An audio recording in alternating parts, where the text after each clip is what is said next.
বন্ধুরা, আজকে ভগবদ গীতা পাঠ হচ্ছে, একাদশীর উপবাস। শোনো। শাস্ত্র তো আজকে নয়, শাস্ত্র বহুদিন ধরে জন্মের তো শাস্ত্র চলছে। মানুষ কি সব মানতে পেরেছে? জয় শ্রীকৃষ্ণ, রাধে রাধে। এগুলো ক্ষণস্থায়ী, তা কিছুর জন্য থাকে, কিন্তু স্থায়ী হয় না।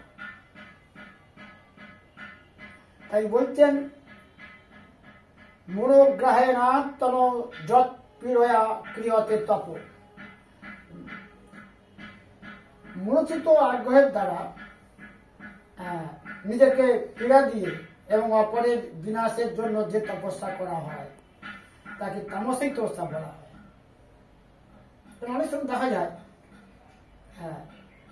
নির্বোধ এবং তপস্যার অনেক দৃষ্টান্ত রয়েছে। যেমন হিরণ্যকশিপু ছিল, প্রহ্লাদের বাবা। হিরণ্যকশিপু ছিলেন যে মত্ত লাভ করে যোদ্ধাদের হত্যা করার জন্য তপস্যা করেছিল, অমরত্ব লাভ করেছিল, তপস্যা করেছিল। এরা এই অসুর হলে কি হবে? তপস্যার জোর ছিল খুব। রাবণের ছিল, রাক্ষস বংশে জন্ম রাবণের তপস্যাটা ছিল, হিরণ্যকশিপু ছিল।